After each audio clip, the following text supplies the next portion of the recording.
Welcome to our second Ledding Library Lecture Series of 2022, entitled Women's History Project, A Personal Perspective. Tonight, we'll hear from Councilor Hyzy about the importance of women in Milwaukie and world-renowned anthropologist Dr. Emilia Gonzalez-Clements on her journey of creating the Women's History Project for the Milwaukie Museum archives. Also, we'll feature 4 women of Milwaukie importance and character: Carolyn Tomei, Nancy Wittig, Elizabeth Chin Start, and Enid Briggs. Not from their mouths, as history will record their accolades and accomplishments, but from the mouths of those who knew them best. Our speakers, Dave Tyler, Joe Sandfort, Lisa LeDoux, and Linda Carr, will tell the stories of experience and laurels that make Miss Tomei, Miss Wittig, Miss Start, and Miss Briggs great women, true heroes, and role models to all of Milwaukie residents. Thank you in advance for tuning in. A special thank you to Scott Stauffer and all the City of Milwaukie staff for allowing us to conduct our lecture inside the beautiful City Hall Council chambers. Slide. My name is Greg Hemer, the Communications Director of Milwaukie Historical Society, the owners and operators of the world's largest museum dedicated to the history of Milwaukie, Oregon, the Milwaukie Museum, located at 3737 Southeast Adams Street, open Saturdays 1 to 5 p.m. Yes, we have a museum, that one building you've been driving by for 15 years and have yet never stopped in. Trust me, it is well worth your time to visit to learn more about our historical past from all perspectives. Milwaukie Museum prides itself in telling stories as the past is the past, no matter if it's good, bad, or ugly. We work with organizations like Oregon Black Pioneers, Clackamas County Heritage Council, Japanese American Museum of Oregon, and the Grand Ron to expand our knowledge and tell the histories of all people that have lived in the area we call Milwaukie today. Our membership dollars pay for the operations of the museum, making it mission-free, removing barriers of income inequality for all those who want to learn about a great city of Milwaukie. Slide. Although 2021 was challenging, we were allowed to open our doors again in June and held 3 free performances at the museum featuring kid-friendly performers, bringing in over 300 visitors. We also published Ardenwald Adventures on our website, updated our technology, and held 4 Ledding Library Lecture Series. Slide. 2022 will be even better. With COVID maybe in our rearview mirror, we will continue our performances at the museum with 4 shows, continuing our Ledding Library Lecture Series, and hold a historic home tour in the historic and Lake Road NDAs. We are also creating a new exhibit and book entitled Then and Now, featuring stories and pictures of the past, comparing them to today. We are excited to be back and open to the public and contributing to local events like First Friday and the Farmers Market once we are allowed. Slide. Speaking of our Ledding Library Lecture Series, Milwaukie Museum, along with our partners City of Milwaukie, Ledding Library, and Willamette Falls Studios, are proud to present the 3rd Ledding Library Lecture Series this year, entitled Milwaukie Historic Homes, A Guide and Tour Towards Preservation, June 1st, starting at 6:30 p.m. Join us for a discussion on Milwaukee's historic properties, learn from experts on how to and the meaning of preserving historic homes, and gain knowledge from specialists on how to research your own home's history. As of now, we expect this to be filmed, aired live, and presented to a live audience inside Milwaukee's Ledding Library. As we have all learned over the last couple of years, things can change rapidly, so please, to learn more, check Milwaukie History Museum Facebook page or visit the Ledding Library for more details. This will also kickstart off our historic home tour in the Lake Road and historic Milwaukie neighborhoods in August. Our 2 anchors are the Strebe House and Hager Pond. both impressive and have a great and interesting historic past. Look for the announcement on how to buy tickets during the June program. Slack. Milwaukie Museum is funded through donations and membership. Consider becoming a member today. For an individual is only $20 and for a business $100. By becoming a member, you will receive information about upcoming events, member-only gatherings, and the opportunities the museum can offer you. A business membership provides advertising on all of our literature and provides opportunities for museum involvement in your events. Either way you become a member, your dollars will help ensure that you are preserving Milwaukee's history for future generations and you are contributing to wonderful programming like tonight's presentation. Check out our website at www.milwaukeemuseum.com to join or stop in the museum. Slide. Councilor Hyzy was elected to the council in November 18th. Prior to her election, she served on the city's Climate Action Plan Committee, CAPC. During her service on the CAPC, she saw how Milwaukee citizens, businesses, and city government can do work together to develop a way forward through difficult problems. She was a voice for developing strong, measurable goals for the Climate Action Plan and for identifying ways Milwaukeeans can feel empowered to speak up and actively engage with the problems of climate change. She brings this same focus on both the practical and the visionary, a deep appreciation for Milwaukee's love of community participation to her role as a councilor. Councilor Hyzy and I have had many interactions. The one thing that I have always appreciated about her is her ability to let people be people. Many times we listen to politicians, but do they listen to you? I remember when at a party for Wilda's 80th birthday party, myself and other Milwaukee residents were talking about density. Once again, the good, the bad, the ugly. The discussion centered around all three of these options. Councilor Hyzy listened, deliberated her opinion, and then smiled. An hour later, even though her deliberation was not the same as my opinion, we laughed and talked as we both headed for home. It is a wonderful trait that Councilor Hyzy remembers that discussions are discussions, but friendships are so much more important. Councilor Hyzy, the floor is yours.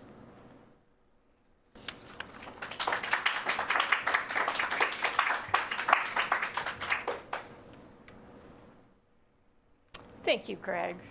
I recommend to you all, if you ever need to have an introduction written, ask Greg if he's busy, because he really makes you sound like a really great person.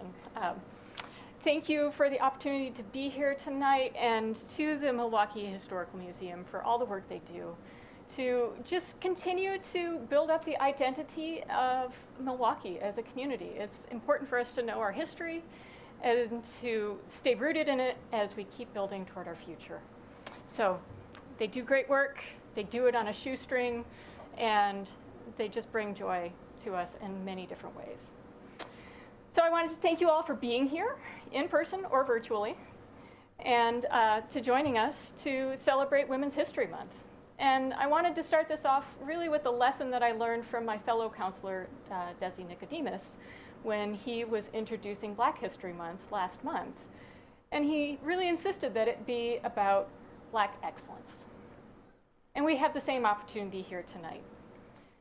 Black history is about so much more than the past and about so much more than the kinds of achievements we think of as historic. And the exact same thing is true of women here in Milwaukie, across the globe, everywhere. So tonight, let's celebrate. Let's celebrate the 4 women that we have in front of us tonight. Let's celebrate this bigger project to learn about oral histories and the oral histories of the amazing women that we've seen in this community throughout time. The excellence of Milwaukee's women is evident everywhere in our community. We thank Florence Ledding for the gift of our library. Everywhere you look in our city government, from our city manager on down, you see dedicated, brilliant women who are giving their all to this community. Our city council has been majority women for over 7 years, and I'm probably getting that number wrong, and Scott is mentally correcting me in this very instance. Unfortunately, that's still unusual. It's still noteworthy, both of those things. Seeing so many women in leadership positions, either elected or as staff, isn't the norm, and we should change that. Women are also leading the way through service in our many city boards and commissions, and as volunteers in way too many capacities for me to list here tonight. I thank each and every one of those women. But women's excellence in Milwaukie also looks a whole lot different in a whole lot of different ways. It looks like the single-parent mothers who are working 2 jobs and sleeping in their car while their children are couch surfing with friends. It looks like a championship-winning girls basketball team. It looks like the daughter who provides in-home care for her aging parents. Women's excellence truly wears thousands of faces in our community, every one of them different and every one of them worthy. I hope you take a moment tonight to really look at the women in your life, to look at what they're doing, to look at how they're showing up, and to see the work they're doing to make ends meet, to fulfill their potential, to fulfill the potential of this community, and to push past the limitations of sexism, racism, homophobia, all of the isms that so many women continue to struggle with daily. Take a look at all of that and thank them. And let's thank each other too. The women whose stories we are hearing tonight are all inspiring, wonderful women. I'm lucky to personally know both Carolyn and Elizabeth, and after learning more about Enid at our council meeting last night, I know without a doubt we would have been good friends. And as a frequent visitor to our library, I know Nancy's lifelong service there continues to enrich our lives every day. I look forward to hearing more of these stories tonight. Thank you.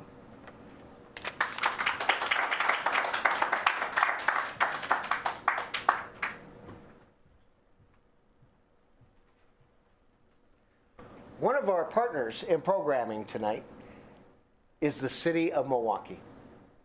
City of Milwaukie boards and committees are accepting applications. Apply now.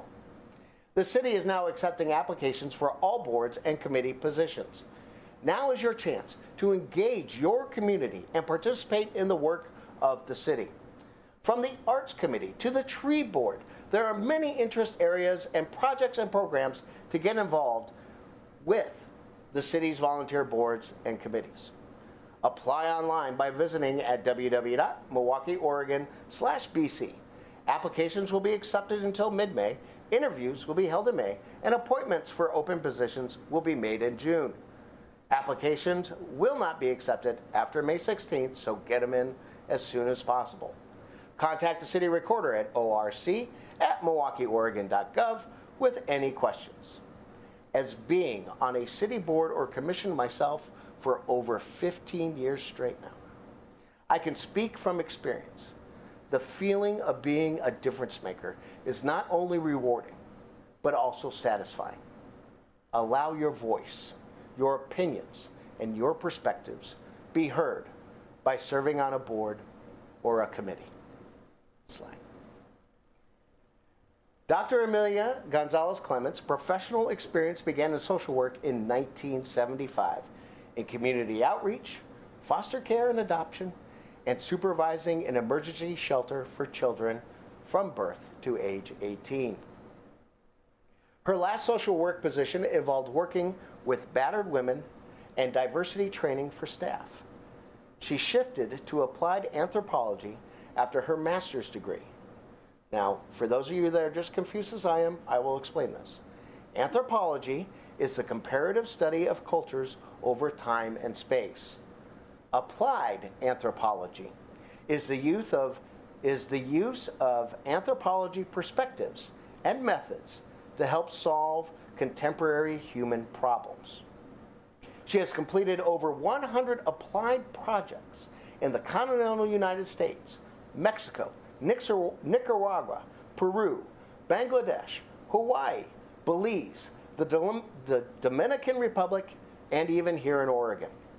Projects include working with Indian tribes, environmental organizations, state agencies, universities, and communities in strategic planning, needs assessment, social change initiatives, cultural diversity training, public participation initiatives, cultural documentation, community-based planning, and renewable resource assessments. Dr.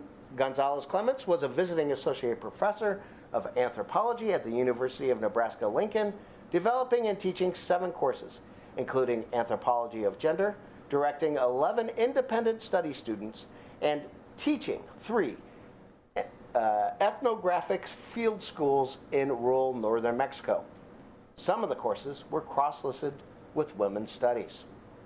Her work on women's issues includes serving as executive director of the Lincoln-Lancaster Commission on the Status of Women and teaching applied anthropology, including the anthropology of gender, at the University of Nebraska-Lincoln.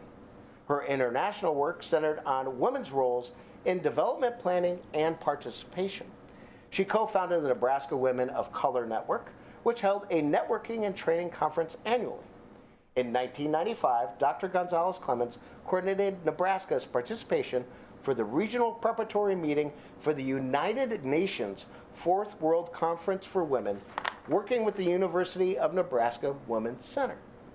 She then attended the NGO Forum as a delegate from the UNA USA Lincoln Chapter 100 in China, presenting and training seminar and the regional meeting information. Dr. Gonzalez-Clements' service to her discipline, including service as chair of the Public Policy Committee of the Society for Applied Anthropology and as president of the High Plains Society for Applied Anthropology. She co-founded a local practitioner organization in the Pacific Northwest. She has worked extensively mentoring and training undergraduate, graduate, and volunteer interns. Her fellow researcher and partner in Milwaukie Women's History Project is her granddaughter, Stella Tompkins. Ms. Tompkins received her Bachelor of Arts from Smith College, where she majored in government and minored in economics with coursework in economic development, macroeconomics, econometrics, and urban economics. She has previously worked as a field organizer for a congressional campaign and a development intern for court-appointed special associates here in Portland, Oregon. Ms. Tompkins currently works in community development finance, where she services loans for borrowers across the country that develop and operate affordable housing, charter schools, and other community facilities. She also assists her organization with grant applications, data management, and compliance for various federal programs. Impressive, right? I cannot remember how, why, or even when Emilia and her granddaughter Stella walked through the Milwaukie Museum doors. But I do remember Emilia saying her and Stella wanted to do a project together, and we would like to do a Milwaukie Women's History Project. Dave Ashenbrenner, the Milwaukie Historical Society president, and I looked at each other and said, it doesn't seem like it's going to cost the museum any money, so why not? What we didn't know is about Emilia's and Stella's expertise, accomplishments, accolades, experience, and education. We did not know that she was the Nebraska Hispanic Woman of the Year, something she did not put in her bio, but the internet does know. We as a society are so grateful for her and Stella beginning, forming, working, and finalizing the project. Thank you so much, Dr. Gonzalez-Clements and Ms. Tompkins, for everything. It is my pleasure to introduce Dr. Emilia Gonzalez-Clements and Stella Tompkins.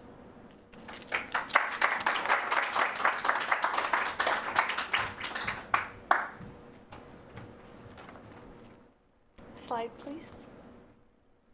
Good evening, and thank you for being here both in person and virtually. I'm Stella Tompkins, a lending associate with Partners for the Common Good in Washington, D.C. And as you just heard, my grandmother is a doctor of applied anthropology, and you'll be hearing from her later in the presentation. Slide.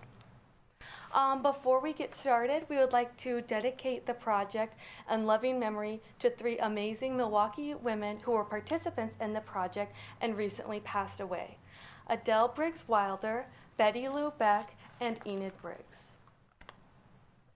Next slide, please. Tonight, the presentation is going to come in 3 parts. I will be going over the project in general. Dr. Clements will go over the research findings, and we'll sum everything together with the analysis and conclusions. The project overview is going to include an introduction. I'll go over the project deliverables that came out of the project, the archival materials that are available because of the project, and a plan for public access for the materials. Dr. Gonzalez will go over the different interesting facts that we came across throughout the process, participant profiles, quotes and comments from the interviews, a community history, as well as listing some women's contributions. At the end, we'll go over some patterns and trends that we noticed, women's roles, and we'll conclude with recommendations and next steps. Okay, so the purpose of the project was to document women's contributions to Milwaukie, but also create a community history from a women's perspective. The project consists of interviewing local women in business, politics, and just the community, and they were selected by the Milwaukie Historical Society Board. 12 of the 18 women who were selected agreed to participate. The goal of the project was to fill in a gap in the archives about the role of modern women in Milwaukie history from the period 1950 to 2015. The methodology we use to carry out the research includes oral history techniques and ethnographic research. We did this by conducting personal interviews with the participants, and we used a 70-item questionnaire. So the different deliverables that came out of the project include a narrative oral history book that will have life stories of the different participants, as well as that community history from the female perspective. There will also be data and materials for the museum to create displays well after this project is over. This could include making displays for the participants' profiles, or putting together a women's history timeline with the materials we provided. The archival materials that are available include audio recordings, printed transcripts, and public access plan. Included in the questionnaire I mentioned, there were questions about the Historical Society and the museum, which is just good feedback for the museum going forward from these important women. Next slide. Okay, so from that 70 questionnaire, we have lots of different categories that we wanted to include to get a full picture of each of the participants. So the categories include just basic biographical information. We asked about their parents, grandparents, and we also asked about the first immigrant that came to the United States from their family.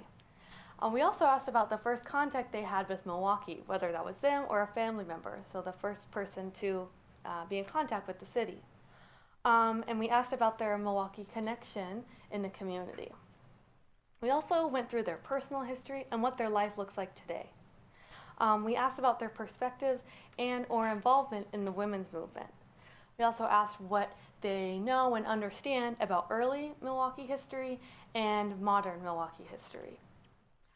Then we got their perspectives on the history. We also asked about the Historical Society and the museum and what their comments and opinions were.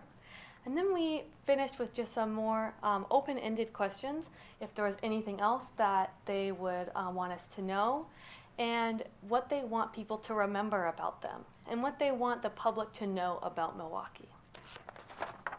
Next slide. So Emilia, Dr. Emilia, is going to come up and go through the findings of this process.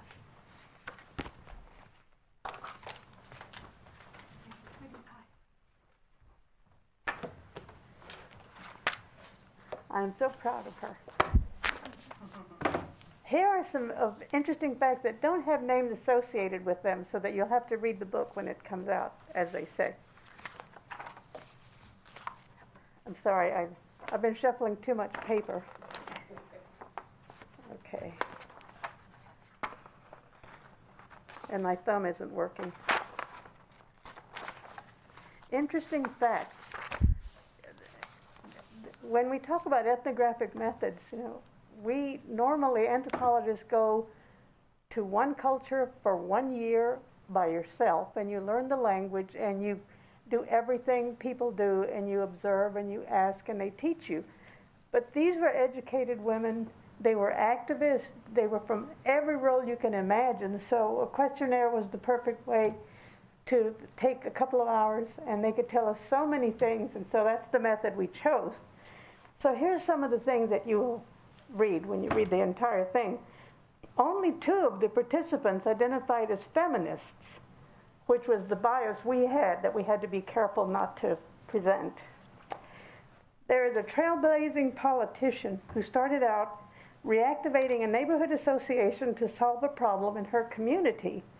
Then she became a volunteer on the planning commission, and she was elected to city council, and then as mayor, and then served as a state legislator for 14 years.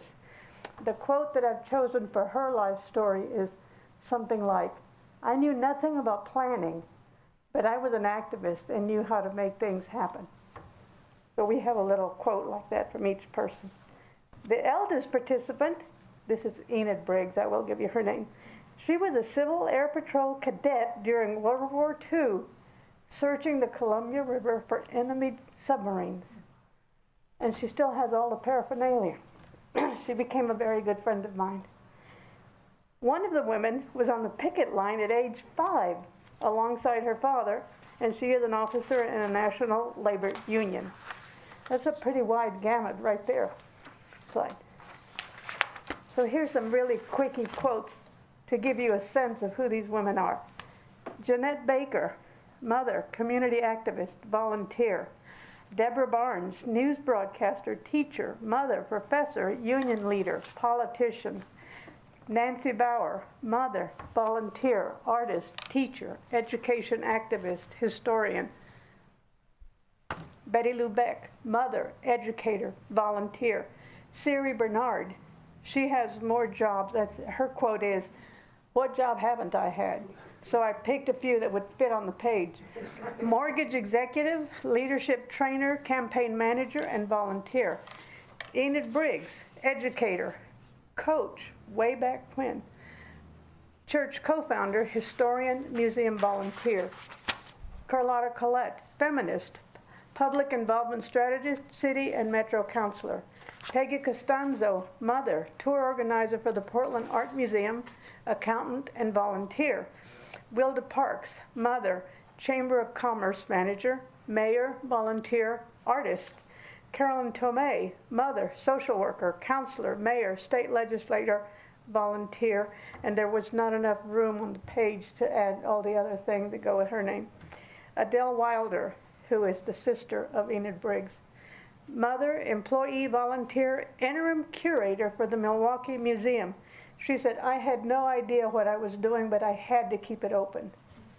Nancy Wittig, mother, librarian at the heart of a bastion of the community, and that's from one of the board members, and volunteer.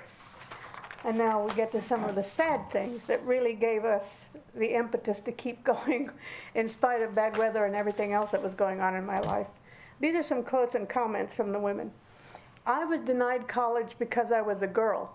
My parents said it was a waste of money." That woman went on to create, quote, "a very satisfying life," which included traveling around the U.S., teaching, and being a local activist for when her children were in school and so forth.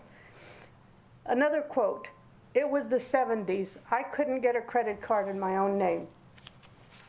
I've been there. And then another one, speaking about 1970s, "We were expected to be subservient. We lost downtown, our gathering place, our community." And then referring to the question, were women active in the life of the community? This came up so many times. They were always working in the churches. They might not have been in public, but they were providing social services on their own through their churches and organizations. There was always a strong woman around. And then another one, "We have to speak out for ourselves. If we don't, who will? Women need to be in leadership positions setting policies." So those are just some of the comments. the chapters in the book are divided by categories that the women naturally fell into. And for example, we had heritage keepers. Those are the Briggs sisters, because they literally worked so long and so hard for so many years in the museum, and then they did their own history. I was lucky to visit with Enid 3 or 4 times in the couple of months before she passed, and she shared with me a closet full of history of her family that goes to the 1600s. She said, history to me is not 20 years, it's 150. And you should see the stack of stuff, which she said she would give to the museum if you copied it. So we asked them to tell us about the history. We asked them a few questions like, and I'm not from Oregon, and I didn't really know the history, but I learned a few things, and I said, I understand that the early periods of Milwaukee history were, you know, the native inhabitants, and then there were explorers, and then there were trappers, and then and went on through the litany that you have in your official website. And they said, yes, that's right, that's as far, and the women that had not been here very long, they sort of knew that, they didn't have all the details, but what we wanted was to find out what did they think about the history of this community from their own perspective, because we kept hearing things like, oh, I don't think we've ever had a female mayor, even though we had one in the history, or I didn't know women could be politicians. And so there's a lot of comments strung through all of these stories. So we asked them to tell us about those early periods, if they knew about them. And then we asked them to tell us in general, from like the 1900s to 1950, what was going on in this community. And they answered that question. And then we asked them by decade, just what was happening in the 1950s, in the 60s, in the 80s, et cetera. And depending on how long the women had been here, their answers were either very thorough or they didn't know because they didn't show up for 30 years before the time period that we're talking about. So we asked them these categories in many different questions. Tell me about the community itself. And we kept hearing answers like all of the activities on Crystal Lake. For example, apparently dancing cheek to cheek was not allowed in Milwaukie, in Clackamas County back then, but it was in Multnomah County. So the Crystal Lake activity area extended between the boundary, and so everybody that wanted to dance cheek to cheek went to the Multnomah corner and danced there, and they could do that. And then I heard about things like, well, you know, down by Lake Road there used to be celery fields, and so we asked them just a lot of open-ended questions about anything they wanted to talk about by these decades. And then another category was great women, and it was a very simple question. Who are some of the great women from here? And we got a lot of names. Alice Royer, the development director, and then Pat Duval, former city recorder, are just 2 of maybe 12 women that were talked about, including the first engineer, the first attorney, even though they weren't in our time period. And then we asked about community-wide events and traditions. And here's something that came up so many times, even from the women who were not from here or raised here and came, you know, when they were 58, for example. Milwaukee Days, that's a huge thing. And one of the women used to run that event as part of her resume. And then the Winter Solstice Festival. People really talked about where they could get together because they had lost downtown, which was their gathering place. And they had literally no place to go. And that was one of the reasons the Winter Solstice Festival is still really important, is because you know people and you can meet them there. And then we asked about significant events. Now these are all just 2 answers out of pages. We have like 5 pages of different events and things. The loss of downtown, that was the major topic these women talked about. And then they talked about the 1962 flood.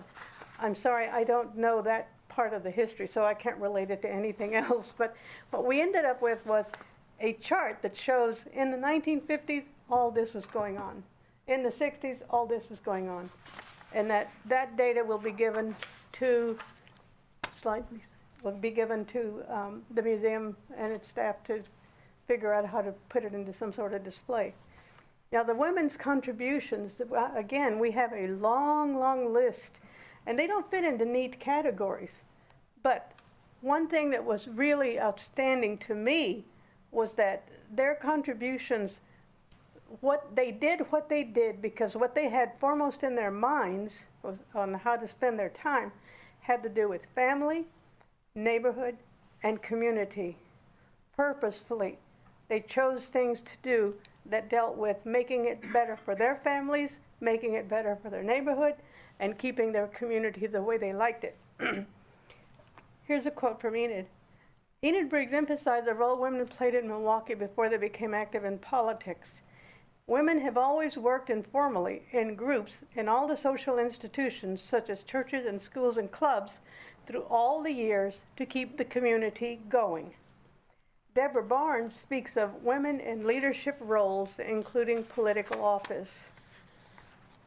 And then our analysis. The contributions either filled a need. For example, Betty Lou Beck said, my grandma, I'm supposed to say grandmother. She does not call her grandma like we do in our family. It's grandmother, so that's important. She said, my grandmother could have used those Meals on Wheels people started talking about. So she joined the steering committee and literally created what we now know as the Milwaukie Center, which started out by providing Meals on Wheels to seniors. And now, as you know, it provides services for all kinds of people throughout the community. That was a need that they identified. Another one, fix a problem. This one is Carolyn Tomei.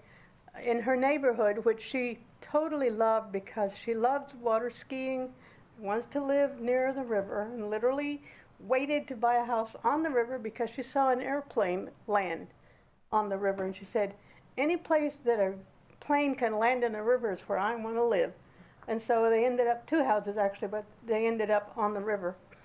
And apparently they were going to expand a sewer treatment plant. Apparently the smell was already bad, and they were going to expand it. And she made the point, it isn't Milwaukie sewage, it's Happy Valley. It's all kinds of sewage coming into this community. And so she looked around to see what she could do about it, discovered that there had been neighborhood associations. She and 2 of her neighbors got together and activated their particular one. And then they went for quite a while dealing with all kinds of city officials, city organizations, city commissions, city this, city that, and in all of the neighborhoods. And they arranged to deal with that issue because they found a need and they wanted to keep their neighborhood in the best position that they could. Or they did it to preserve local history. I'll never forget sitting with Enid, where they used to live behind her niece's house. She and her sister shared one of those additional units. I forgot the initials, but and they had a huge, beautiful deck, and it was full of flowers. And Enid kept talking about the insects and the frogs and the birds because she had a thing for biology, and she taught that for a long time. Her sister loved the flowers, and so we sat there for hours and hours. I visited them over and over because they had so much to say. And they started collecting information on churches. Enid tells me she had a shed behind her house, 10 by 20, because she's very practical. It's 10 by 20, and it's full of Indian artifacts. And someday I'll give them to the museum. So they spent a lot of their own personal time preserving local history, and their mother was very active in the WCTU back in the day. And the 2 sisters took turns taking her all over the state for those meetings. And they just jotted down everything that they said and did. Next slide. Patterns and trends. Gets a little tricky here. I'm going to have to read this. It turns out that the reason women did certain things in certain ways at a certain time is because of how long they have been here. There were 2 born here. Those are the Briggs sisters. And they have deep roots in this community because they're like multi-generational. They had 36 first cousins with whom to go ice skating on Kellogg Lake and on hay wagon rides. And there used to be so much snow. And they talked with such passion about the way their environment was back then. And Enid even gave me some poems that she'd written. It's really adorable. I will include that in the book. So the two that were born here, they preserved local history. That was one of their passions. And then we have the raised here's, an interesting group of women who were not born here, but most of them had some sort of family connection already. A family lived in Portland, or they lived somewhere else in Oregon. And they ended up coming to Milwaukie at about age 10, two of them. Two of them were here from age 2 and age 3. That's Peggy Costanzo, age 2, and Siri Bernard, age 3. And they talked about living in Mayberry.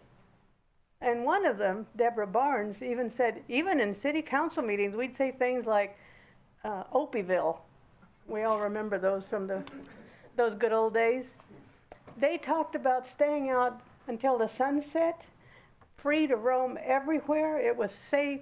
Everybody knew them. And if you were misbehaving, your next door neighbor would tell your mom, and you know you're going to get it when you get home. But they talked about an idyllic kind of a childhood, which we all envy, actually. And they wanted to keep that feeling, and they wanted their kids to be able to do that. Each participant valued family, community, and volunteering. They acted to fill a need, fix a problem, or preserve local history.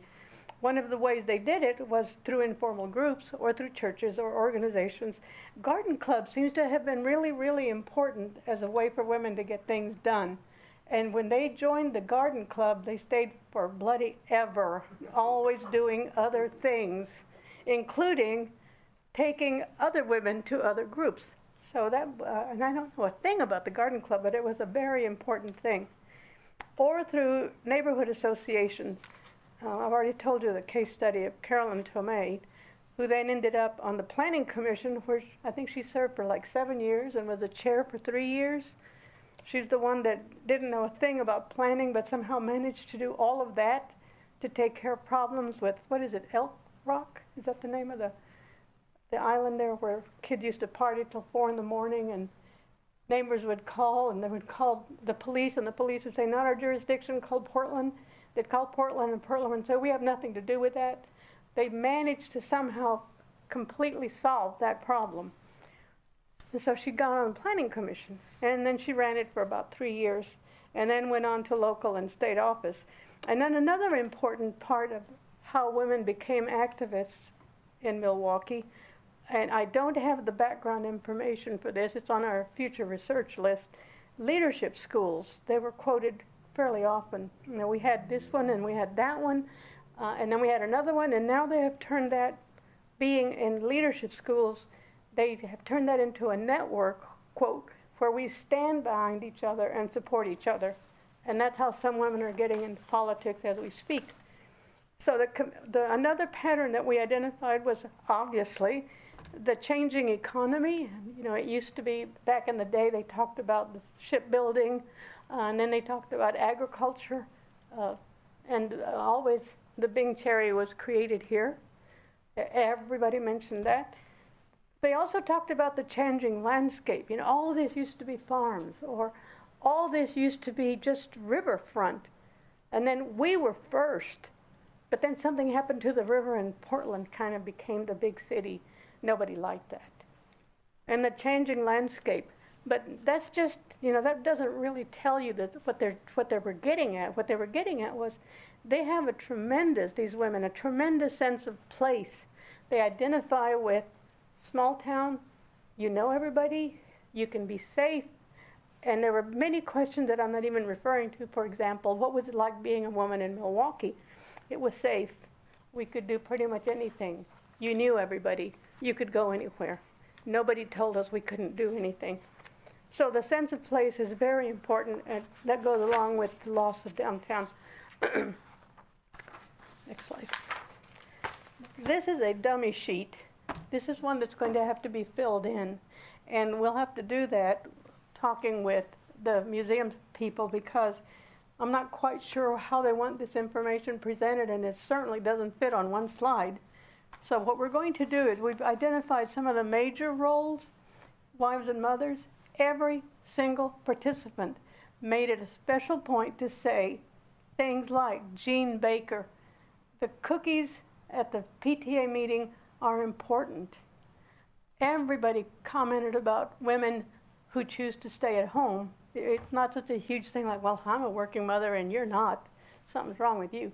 No, they were saying, we're raising the next generation, and we can do that, and we will do that. So wives and mothers, and also one comment, I chuckled at it, and I can't remember who said it at the moment, but she said, behind every politically active man, there was a wife doing all the work so that he could do that.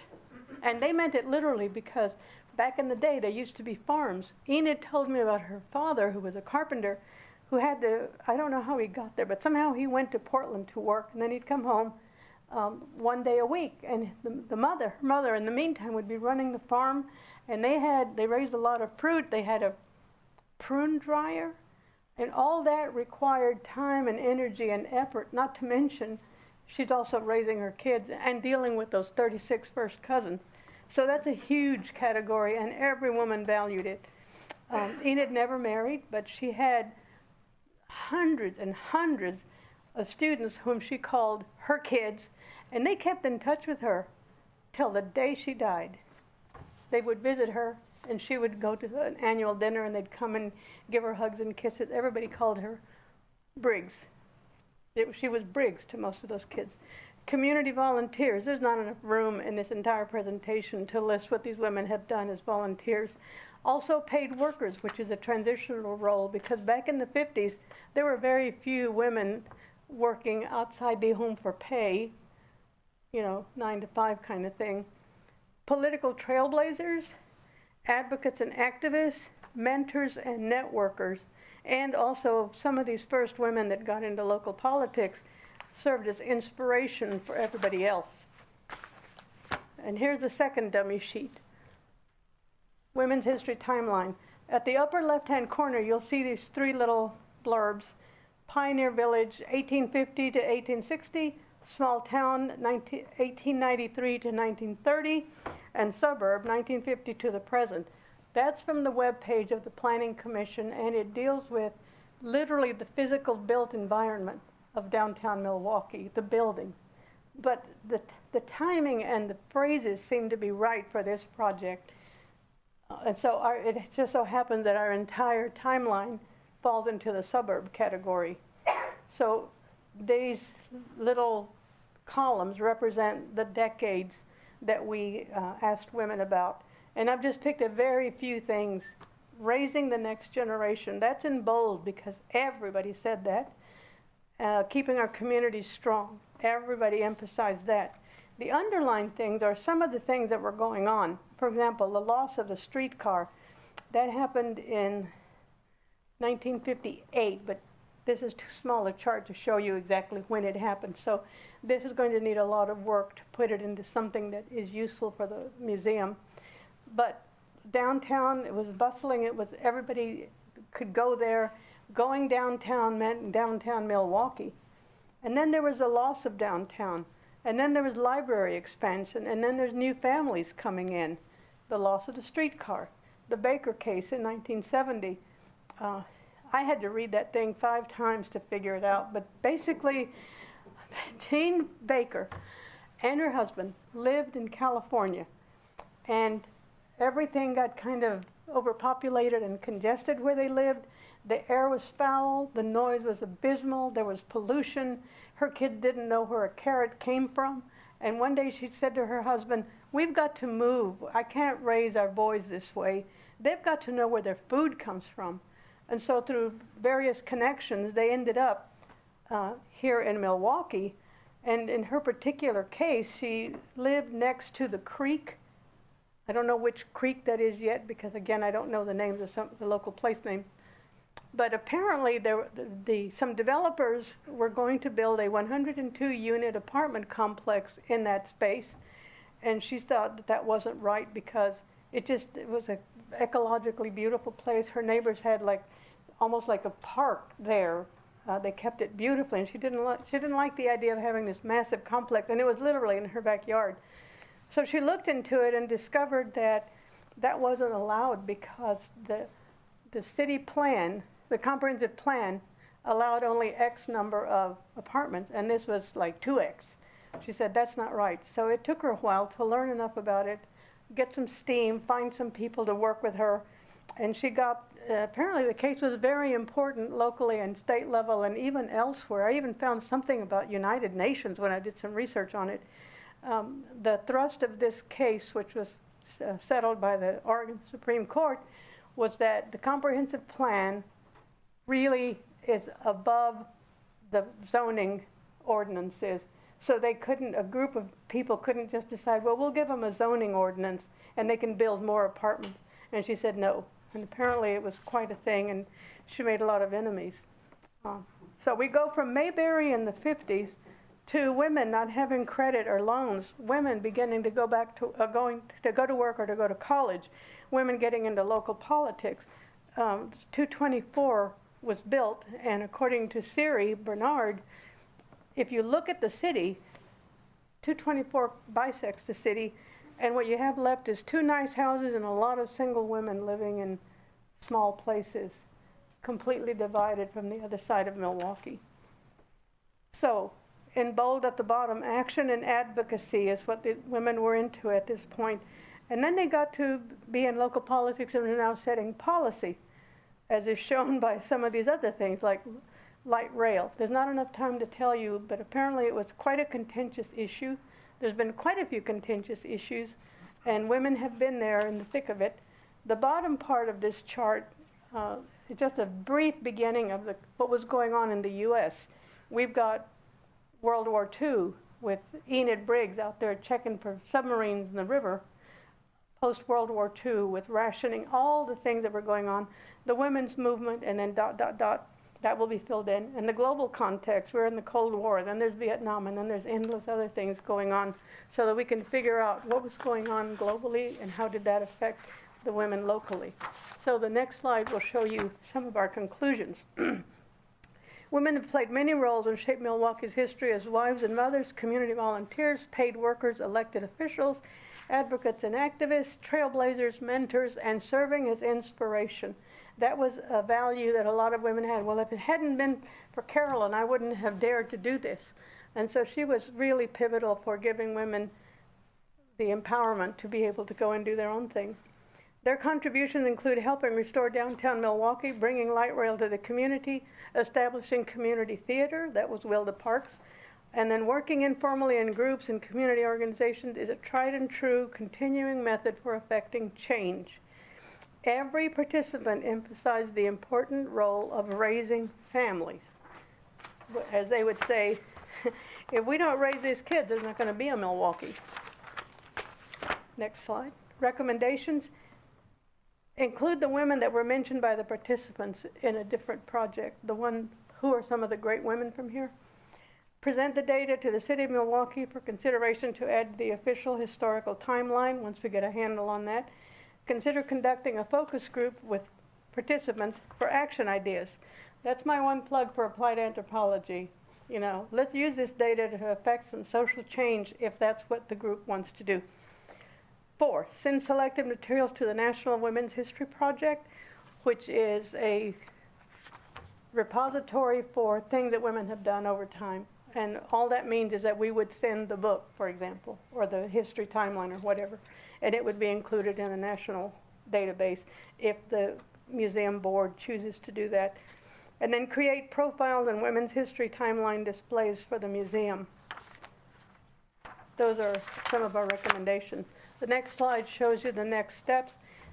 Stella and I will make a report to the board because while we're doing this project, Stella was learning project management, and so she will help me create the consultant's report to the board that explains everything in a nutshell in 3 pages, because boards don't read more than 3 pages at any given time.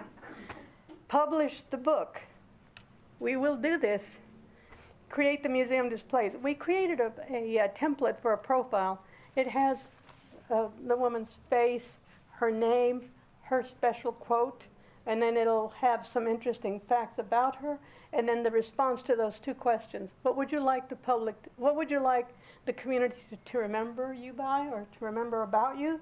And then what do you want the public to know about Milwaukie? Really great stuff. A lot of it dealing with, I loved living here, and the other one is, I want people to know it's a great place, and there's a tinge of that, but we don't need any more people. However, the new people coming in, they love their kids, they spend time with them, they care for the environment, and we like that kind of people. So we will prepare the archival material. That's a whole process of its own, because this is an oral history, and the real word is a narrative oral history, which means in their own words, literally in their own words, and it has to be accessible to the public. And that's a whole process you have to go through. But we've been doing that all along. So all of this information will be available. And then collaborate with the Women's History Project. Next slide. When I looked at these slides, I liked them, except that, you know, I'm Latina, half Spaniard and half Aztec, so, you know, classic mestiza. And that looks like an evil eye. So I thought, nah, nobody wants to hear that. So I don't particularly like it, but it was the best I could find. Special thanks to these project participants: Jeanette Baker, Deborah Barnes, Nancy Bauer, Betty Lou Beck, Siri Bernard, Enid Briggs, Carlotta Collette, Peggy Costanzo, Wilda Parks, Carolyn Tomei, Adele Wilder, and Nancy Wittig. Keeping community and making history. That might be the subtitle, because that's what they're doing. Keeping community and making history. And Stella and I would particularly like to acknowledge the following people for their help with this project. David Aschenbrenner, who was at the time that it started, was the chair of the society. Pat Duvall was the board liaison. Greg Hamer, who is currently the book committee chair. Michelle Himmer, who gave us a really good summary of local traditions so that we could use that as background research. Nicole Perry, she was the volunteer that transcribed those. For every hour of interview, there's 7 to 8 hours of transcription. It was something else, and thank goodness for her. Scott and Nicole from the Office of the City Recorder. Thank you all.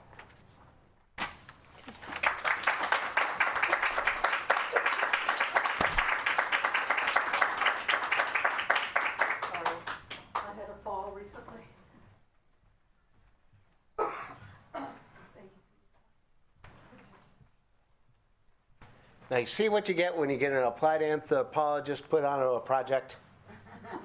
We get the huge amount of benefit of it. Every resident here in Milwaukie gets the benefit of that. We cannot thank you, Doctor, and you, Stella, enough for all the hard work that you have put into this. And I want to let everybody know that Stella came all the way from Arlington, Virginia to be here tonight. So, thank you. So Carolyn Tomei moved to Milwaukie in 1966 after an acting and modeling advisory career with her husband and children. To help better connect with her foster children, Ms. Tomei began taking classes at Portland State, which eventually turned into a master's degree in social work. From there, she led various government agency positions, all working and assisting with children and their families. Well, then came the expansion of the poo station, or what some people like to call the waste water system, near her home in Island Station. The rallying of neighbors led to the beginning of her political career, including Milwaukie Planning Commission, elected to City Council in 1996, elected mayor in 1998, and then our state representative from 2000 to 2014. She is still involved with the community today, actively attends the Island Station NDA meetings, is a great supporter and participates in Milwaukie Museum programs like tonight's presentation. But also, Carolyn and I have spent summer nights talking about our visions for Milwaukie. As Dave may say, I was one of the wacky ones. Thank you is not enough for Ms. Tomei's service throughout her life, but thank you. Now, on the other hand, there's her son, Dave Tyler. Nah, just kidding. Dave and I have been friends for years. He has his mother's generosity, gift of gab, and spirit of adventure. Being raised in Milwaukie most of his life, he remembers the days of logs blocking Milwaukie Bay, going to the Gay Blade to buy school clothes, and water skiing on the river. Although recently retired, Dave has not slowed down. You will find him on his kayak looking for lawn art, sailing the Columbia, hanging with his wife Yvonne, talking to people on the street, seeking adventures on his bicycle, still a peddler, not an e-biker, or just plain laughing and telling great stories. Tonight, here to talk about his mother, Carolyn Tomei, is Dave Tyler.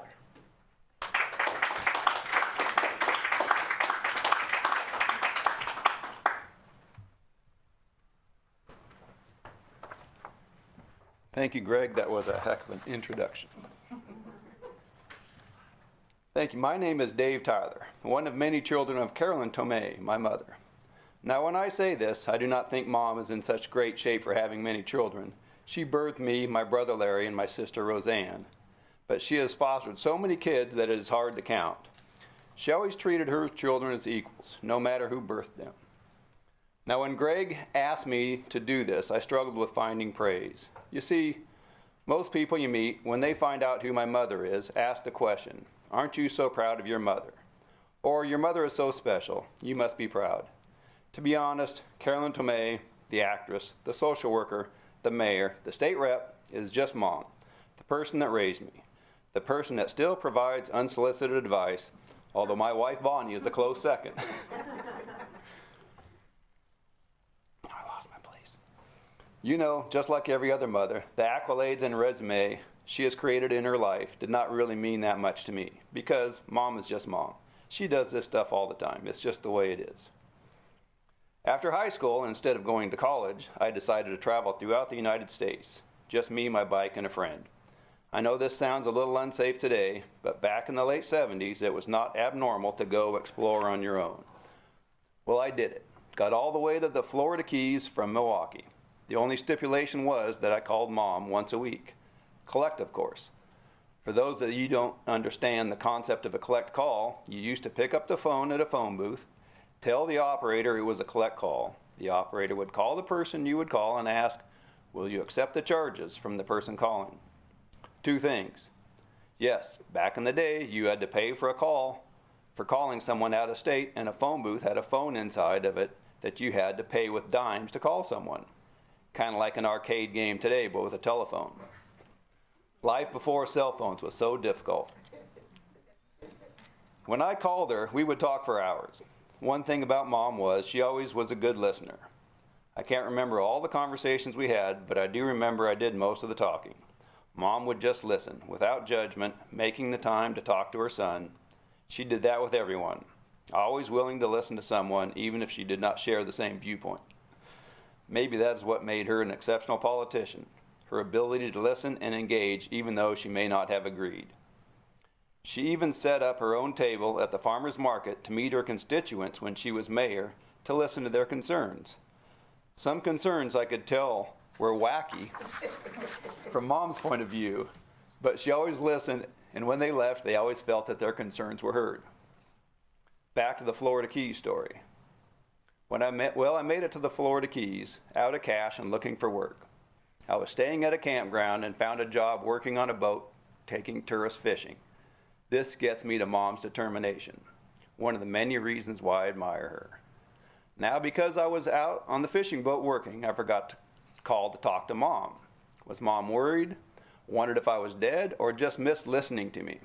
Not sure, but she was certainly determined to hunt me down. Now, how do you find someone without Google, Facebook, or a cell phone? You need determination. So to find me, Mom did this. Called a friend of mine in Massachusetts. How she knew the number was beyond me, but she had it. My friend in Massachusetts knew the name of the campground I was living at. The girl at the front desk knew me and knew I was on a boat with the Majestic Fishing Fleet. Mom called the campground and got the name and number to the ticket office. Mom then called the office. Lo and behold, the minute I got off the boat, Susie at the ticket counter came to me and said, "You better call your mother." I was shocked, but what was the first thing I did? I called Mom Collect, and we talked for hours without criticism or chastisement. Determination and the feeling of being listened to all rolled into one. Another story of Mom's bravery or craziness is when she jumped out of a perfectly good airplane.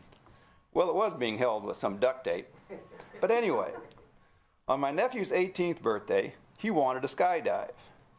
Now you can do that in one day if you spend a couple of hours getting direction and then jump attached to another person. So Mom thought it would be fun, so she asked my nephew if he minded if she jumped also. What is a kid gonna say to a 62-year-old grandma? Sure, go for it. And that's how we had 2 family members risking their lives for fun on that day. And we have pictures to prove it too. She even went so far as to print postcards of her in the air with the caption, "I'll be dropping in on you soon," when she ran for the state legislature. There. Mom was always willing to have fun and laugh at the silly things in life. I remember at the dinner table with Mom and Dad, the fun we would have. I know Mom seems prim and proper, but at home she was a hoot and used sarcasm to make us all laugh. We would stab each other with forks if the elbows were on the table. When someone would say, "Please pass the butter," Dad would retort, "Where do you want it?" and then toss the butter dish. But our favorite game was peeing in Dad's beer. You see, when we had peas for dinner, the big trick was to get a pea inside Dad's beer. Peeing in the beer. That, of course, turned into peeing in someone's mashed potatoes, their milk, and using your imagination, we peed in it. Speaking of Dad, this next story complements Mom's ability to forgive. Not only has she forgiven me for all my silliness, maybe disappointment, not sure, but for everything I created for her concern, she always forgave. I was in 7th grade when my mom and dad divorced. You know, as a kid, it is always hard to understand the why or what happened. But all I know is that Mom and Dad were not friendly or even on speaking terms. We would all be together for family functions, but Mom and Dad never spoke or really interacted with each other. Until my nephew's first birthday party. Mom was laid up because of knee surgery, but she had to go to the party. We carried her in, set her on a chair, and there she sat. My dad went over to talk to her. We all kind of watched and waited for fireworks, but they had a very pleasant conversation. Probably talking about my lack of work and what to do with me. Just kidding. But true, Mom and Dad had a really good vibe that day. The whole family had a really good vibe that day. It was so special to all of us, my brother and sister included. Maybe Mom and Dad had finally buried the hatchet. Mom was willing to forgive that day, which was the last time we all saw my dad. He passed 2 weeks later. We all in the family are so happy it ended with a high note, Mom being the one to initiate the forgiveness. So when people say to me, "Carolyn Tomei is so special, you must be so proud being her son," I truly say, she is just Mom, a good listener, determined, funny, and forgives. That is just my mom. Good job, Rick.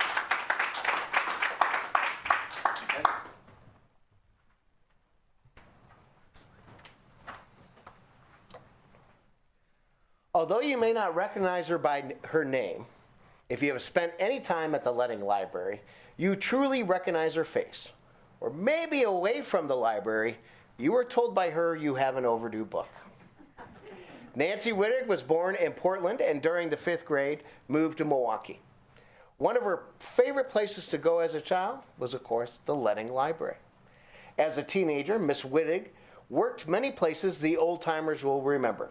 The Whiz Burger, the Victory Theater, and our lovely library. After attending Mount Hood and PSU, Miss Wittig returned to work full-time at the library, where she was employed for 40 years.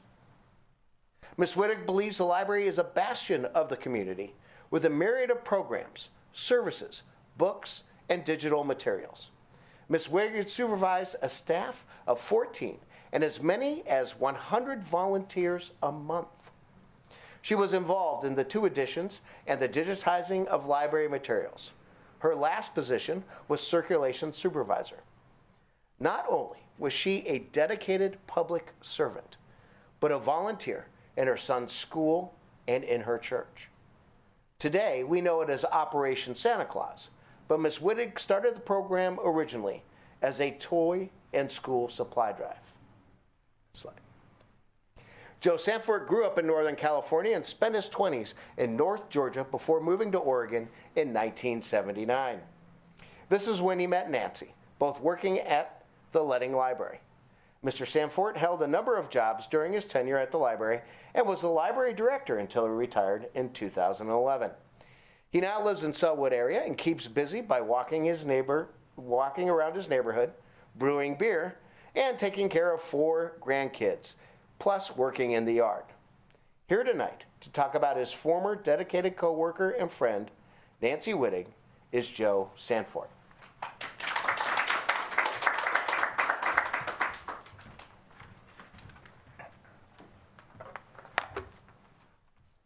I met Nancy Wittig in 1979, and we've been close friends ever since. We both worked at the Ledding Library. Nancy started in 1976, and I in 1979. Through Nancy, her husband Dirk, and their son Andrew, I met her family and friends, and really, in a sense, the entire Milwaukie community. And I was really enriched by this experience. What made Nancy so fun to work with was that she grew up in Milwaukie, knowing its history and most of the local characters. Whenever we had a problematic issue or a person in the community to deal with, Nancy knew what approach to take to solve the problem. So first, I'd like to talk about 4 character traits that make Nancy the person that she is and made her really the person who was capable of molding the Ledding Library into what became a cultural center and a community hub of the Milwaukie community. Now, first is Nancy's sense of humor. But before I talk about her sense of humor, I have to mention her father, Ed Zumwalt. And even in his 90s, Ed had the quickest wit, the most profane vocabulary, and most nuanced sense of humor of anyone I've ever met. Nancy inherited much of Ed's sense of humor, but I do have to admit that she doesn't swear as much as Ed did, at least around me. Now, one incident illustrating Nancy's sense of humor that I vividly remember happened at closing time at the library, a long time ago. Now, right before the library closed, the staff always had to make sure that there's no public people left in the library, so the staff would walk around and make sure everyone had left so they didn't get locked in the building after the staff had gone. So during the closing walk around, Nancy came upon a somewhat unattractive couple kind of behaving inappropriately behind a shelf of books. And to her credit, Nancy, do you remember this, Nancy? Yeah. to her credit, Nancy politely escorted the couple out of the library. And then with the staff, used very colorful language to describe the incident. Now, maybe today that wouldn't have gone over real well, but she concluded her remarks by saying that witnessing this unfortunate scene had removed several years from her lifespan. Now, Nancy's, the second trait that I'd like to talk about is her kindness. My 2 children and I went through a very difficult time in the 1990s. My kid's mom, who was also my wife, was killed in a car accident, and our world was upended. And Nancy immediately provided the 3 of us with an incredible amount of support and unending love. She would literally listen to my troubles for hours and did her best really to bring happiness to my children. Nancy and Dirk invited us to their house for wonderful meals. My children at the time, whose names were Caleb and Kelly, spent sleepovers at the Wittig house, watching movies, especially The Parent Trap. And when the kids got older, several years older, Dirty Rotten Scoundrels, which is one of Nancy's favorites. And during that time in my life, it became very clear to me that Nancy is a wonderfully kind and caring person. And it just wasn't me, or just wasn't I and my family either. She befriended and supported many other people as well, usually during the most difficult times in their lives. And we had a wonderful friend named Marge, for example, whose life was brightened in her later years by Nancy. Nancy's leadership skills are the next trait that I'd like to talk about. As was mentioned earlier, most of Nancy's time at the library is spent directing and supervising other employees, usually, I think, between and sometimes up to 20 people. So when conflicts arose, as they invariably do when dealing with so many personalities, Nancy listened to the parties and issues involved and made decisions, and often they were very creative decisions. And when necessary, she could be very firm too. So what I saw at the library was that Nancy gave the people who reported to her the information, the guidance they needed to succeed. And this, I think, is a really valuable trait for a leader. She developed work schedules for employees so they knew what was expected of them. And she was very good at giving performance evaluations that were telling people, what they did well and how they could improve. And I don't know if many of you remember the 1980s in Milwaukie, the governmental situation, but her effectiveness as a leader was shown by her ability to handle increasing workloads without an increase in staffing numbers. But staff retention was still high, which I think that shows that library workers really believed in Nancy, and also they enjoyed their jobs. Well, in the 1980s, oftentimes, like the city budget, the library budget, would come up for votes. And sometimes we went to bed on a Tuesday night not knowing if we were going to even have jobs in the morning. It was a situation like that at that time. Even during these times, Nancy never wavered from being a strong and a fair leader. And the last trait that I'd like to mention is her courage. The Nancy Wittig that I have known is a courageous person who effectively stands up for others, for herself, and for the issues that she believes in. And one story comes to mind, again, back in the 1980s. The library received a bequest that allows us to build a sizable addition. Now, this isn't the old building, not the new one, of course. The one that Florence Letting kind of helped donate the property to the city. So we built an addition with this bequest, and the main floor, I think, became the fiction room, and the basement floor, the bottom floor, became a children's programming area. And believe it or not, during this whole stressful situation, one of the staff's most difficult decisions was the selection of what the new carpeting would look like. Everybody had a different idea about what it should look like, and no one was afraid really to express his or her displeasure with another person's carpet preference. Nancy assessed the situation pretty quickly, had a few pointed conversations with the staff, and the disagreement vanished and the new carpet was installed.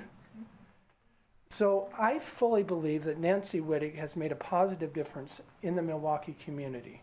Her courage and leadership made her a force for meaningful progressive change, and her kindness and humor made this change possible.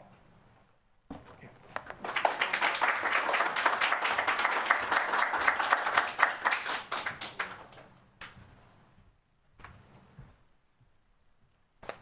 Speaking of the Letting Library, this program would not have been possible without their great work. After being closed because of COVID, it is back open again. Check it out Monday through Thursday from 10 a.m. to 8 p.m., Friday and Saturdays 10 a.m. to 6 p.m., and on Sundays noon to 6. Even if you don't want to check out a book, come inside and see the award-winning design. Letting Library was on the cover of the November Library Journal, received a merit award from the American Institute of Architects, and an honorable mention from the International Interior Design Association. Looking for a gift or something for yourself? Go to the Friends Bookstore inside the library and find something for the reader in your life. Check out their website and visit their Facebook, YouTube, Instagram, and Pinterest accounts for library updates, programs, and information. Raised by her single immigrant mother, Elizabeth Chin Start developed a desire to serve and help others. She went on to receive a degree in theology with the plan to live abroad and help others. However, life sometimes has other plans, and her path led her to waste and recycling industry. She saw the gaps in services that were provided to some people and not to others. The gaps were predominantly in communities of color.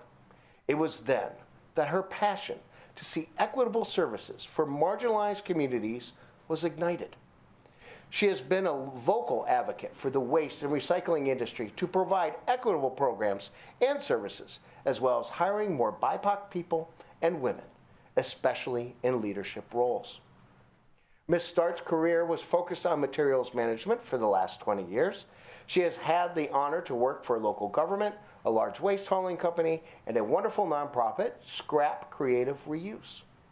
In 2021, she founded Start Consulting Group, LLC, a Milwaukee-based business. The group's goal is to ensure that waste materials management systems include racial equality and sustainability while working towards a more sustainable and environmentally just world. Ms. Start served on Milwaukee's Comprehensive Plan Advisory Committee and now volunteers on Milwaukee's Equity Steering Committee and with Milwaukee Environmental Stewards Group.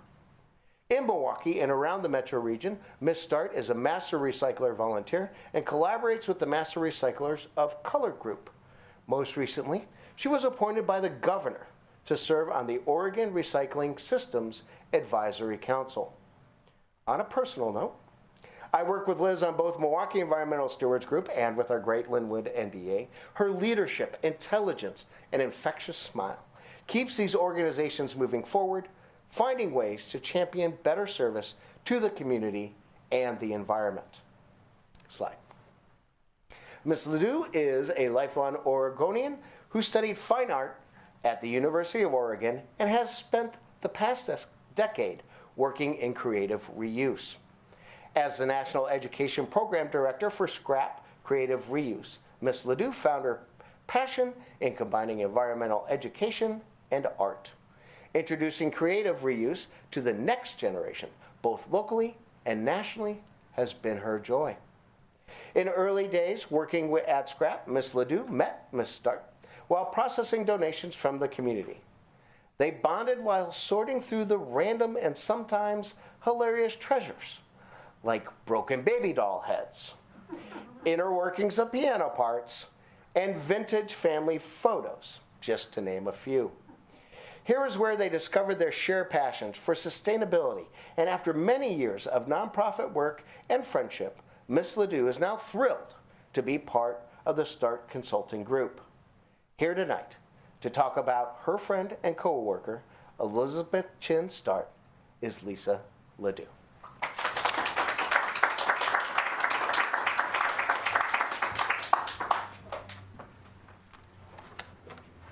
Good evening. My name is Lisa LeDoux, and I just want to start by saying how grateful I am for this opportunity to talk about my wonderful friend and colleague, Liz. It's given me a chance to reflect on our time together in a way I've really never had a chance to do before, so I've really enjoyed that.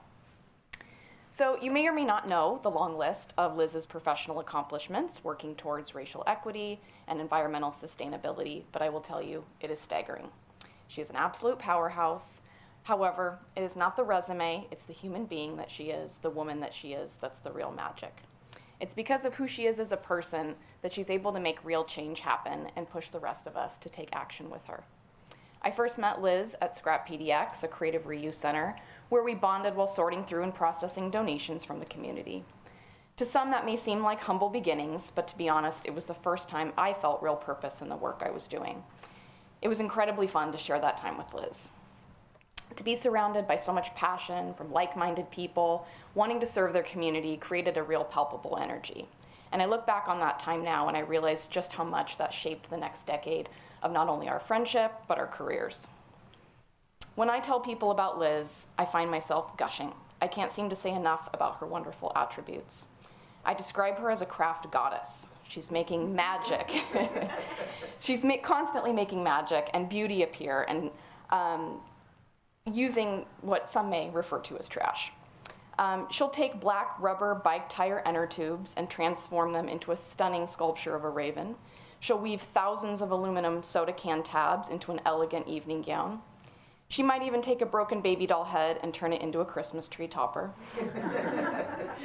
She is a true original, and her creativity is endless and fascinating for those of us around her to witness. I also describe Liz as a powerful force, and I find her superpower to be radical truth-telling. I use the word radical because this kind of truth-telling is very rare. I don't think it's possible for Liz not to tell the truth, I think she just is going to tell it like it is always. But her honesty is always perfectly balanced with compassion, and that is the recipe for real change. When she speaks truth to power, she makes her community and everyone around her better for it. And often, more often than not, she is speaking up for those who are underrepresented and overlooked in this world. It's challenging for most of us to do that, to speak up and call things out when the time comes. We're afraid of ruffling feathers or what others might think of us. But Liz knows who she is, and I think because of that, she has that confidence, she is bold.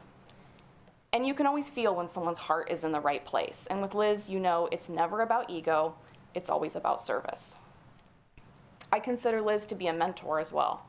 As women, we receive damaging messages that we should downplay our accomplishments and take up less space. And Liz is a real model of empowerment and knowing your worth, and that has helped me greatly. She's a risk taker in the best way possible, always pushing herself to try new things and dive in with determination and optimism. And watching her build Start Consulting Group this past year or so has been nothing short of inspiring. She has bet on herself in the most amazing way, and my God, are the odds in her favor. She is already accomplishing great things in such a short amount of time and is a model to those around her to be bold. Yet at the same time, Liz is grounded and ready to roll up her sleeves and do the gritty work, all while being a leader, a boss, an executive. I have watched how much more invested her employees and the people around her are when they see just how much she cares, and how she's willing to work right alongside them and even fight for them when the time comes. She's fought for better pay and better working conditions and is willing to make personal sacrifices to make that happen.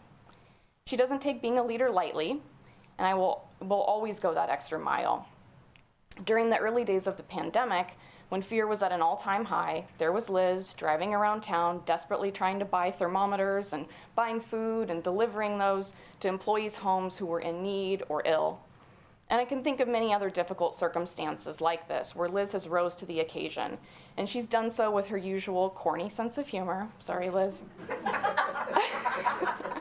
Keeping the rest of us laughing instead of crying. And that's just because that's who she is.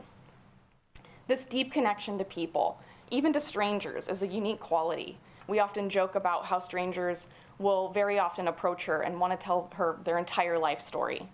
They seek her out at an airport terminal or in line at a coffee shop and open up to her in the most surprising ways. I think she admits this invisible energy that people are drawn to, and I think it comes from how deeply she cares about the human experience. The rest of us can sense it, and it shows up in her social justice, environmental, and artwork, or in a random encounter with a stranger. But I have to say, the thing I admire most about my friend is her strong bond with her child. I'm relatively new to motherhood myself, and when I envision my future relationship with my child and what that might look like, I often think of Liz and her son. During these difficult times we're all living through, raising a child is no easy task, and yet Liz is as inspiring as ever in this role, and it's a really beautiful thing to watch. So whether it's for her community or her family, Liz will always show up. And as cliche as it may sound, she is truly one in a million, and I definitely don't take for granted knowing such a special person. Thank you.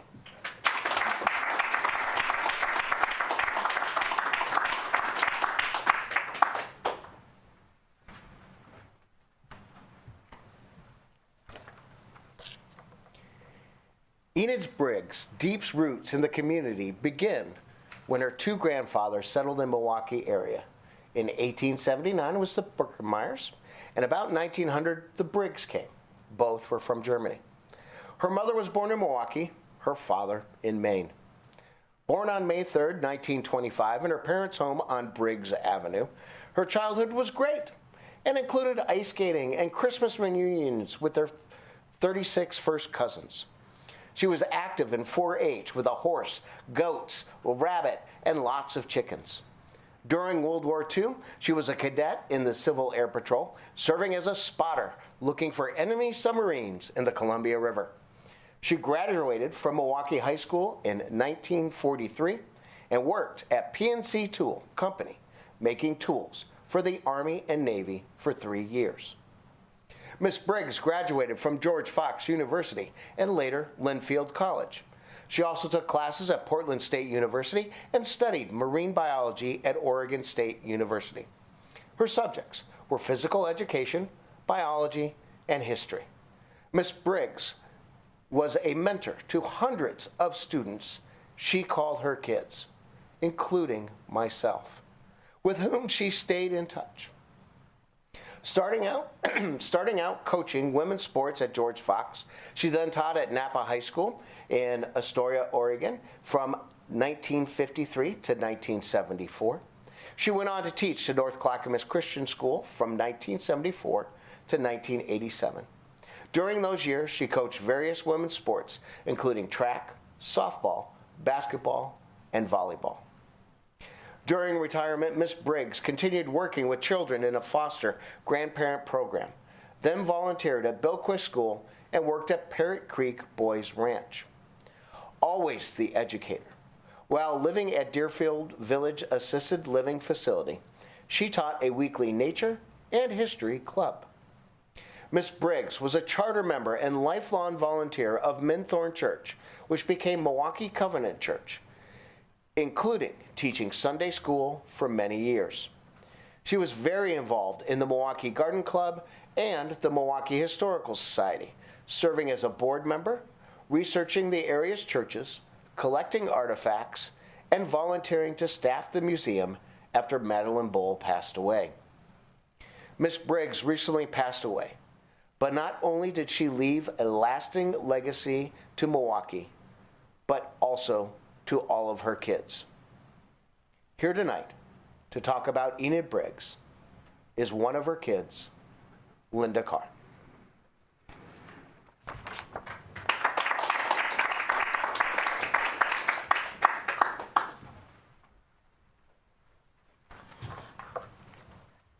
Hi, my name is Linda Carr. I first met Enid at a Milwaukie Garden Club meeting in the fall of 2012. I'd wandered into the club, knowing that I wanted to get involved in the garden community of Milwaukie. Enid was giving a talk on Pacific Northwest native plants using a botanical collection she had accumulated over her lifetime.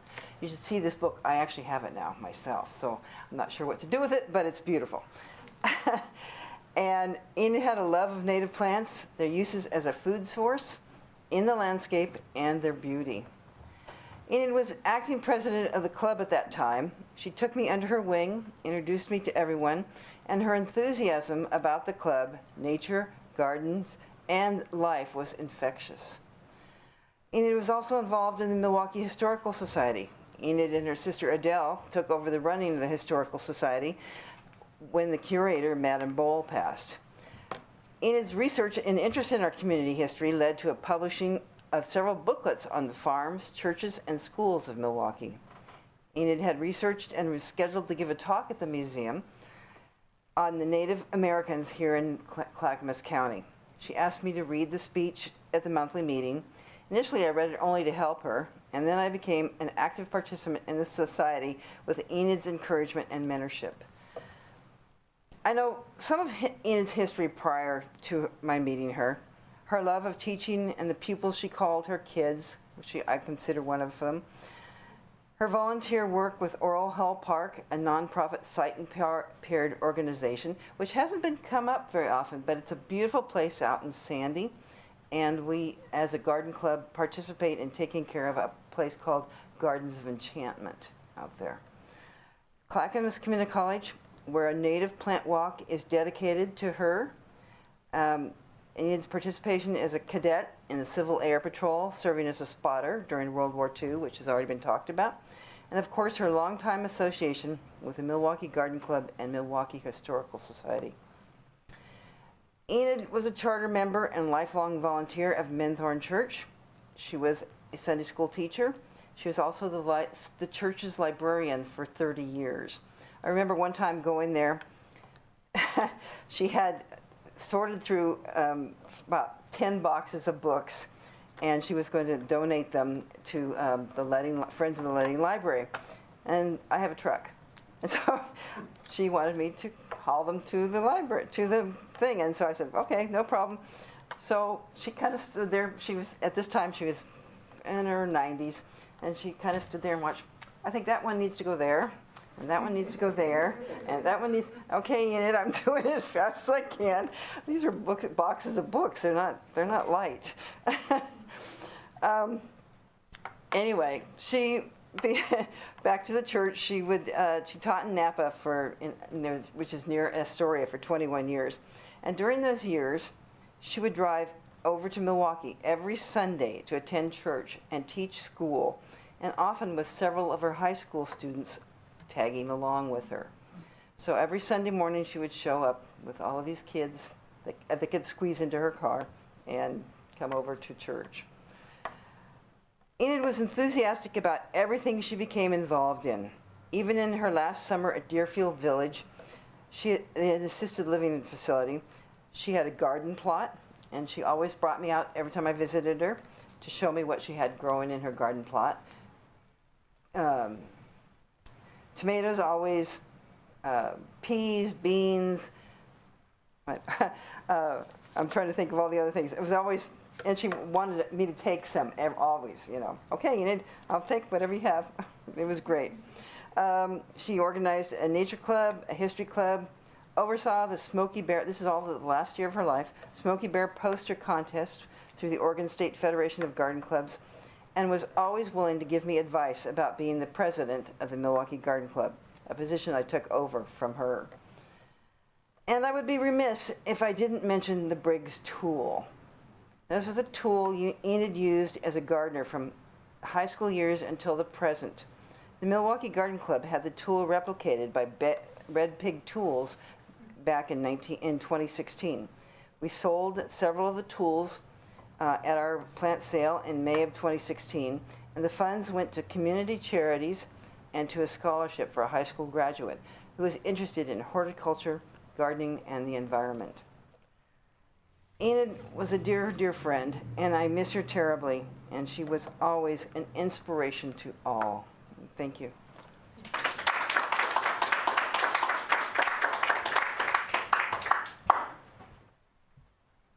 Now, for those of you who have been keeping score at home, I did totally botch and not introduce Linda. So let me just say this. Linda has been a blessing in disguise for the Milwaukie Museum. She is like the plant expert. She is working on getting our little area backyard certified, and she is introducing all native plants.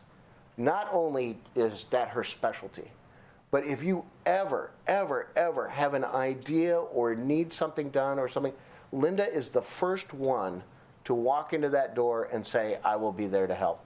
And I cannot thank you enough, Linda, for everything that you do. Thank you.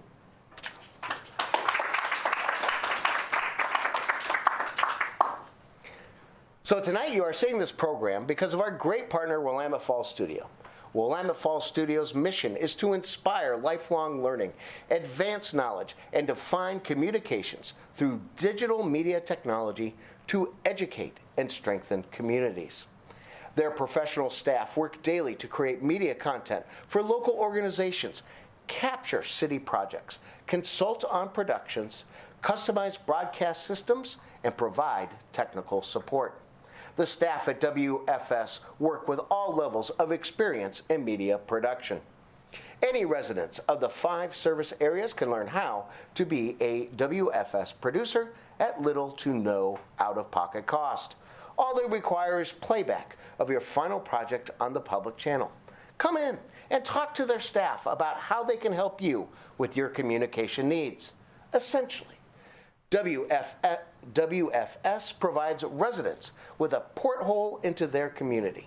Through televised local government, meetings, and community-produced programming, coupled with the training to create and share their views, residents have a unique opportunity to not only access the community's global perspective, but also to help shape it. Slide. I want to thank our guest speakers tonight, Councilor Catherine Hyzy, Dr. Emilia Gonzalez-Clements, Stella Tompkins, Dave Tyler, Joe Sandfort, Lisa LeDoux, and Linda Carr. I also really want to thank our subjects of tonight's discussion, Carolyn Tomei, Nancy Wittig, Elizabeth Chinstart, and Enid Briggs. A really heartfelt thanks to Scott Stoffer with the City of Milwaukie, Katie Newell with the Letting Library, and Melody Ashford of Willamette Falls Studios.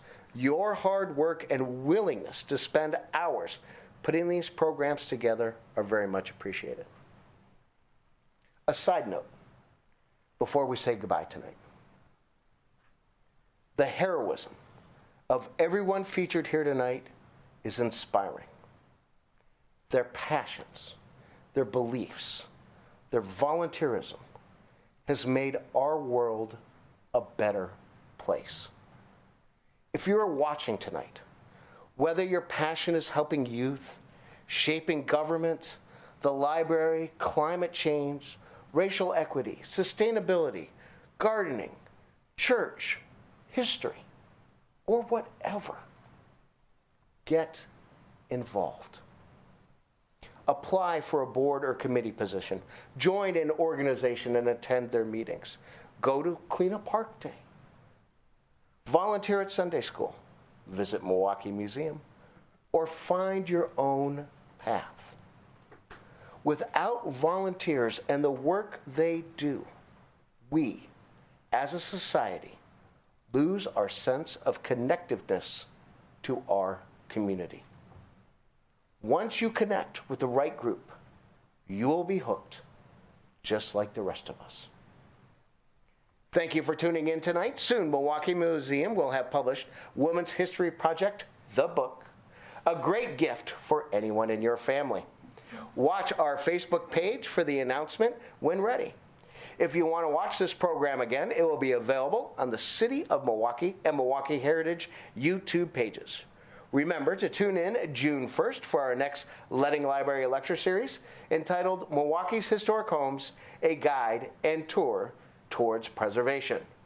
My name is Greg Hemer, Communications Director for Milwaukie Historical Society, saying good night.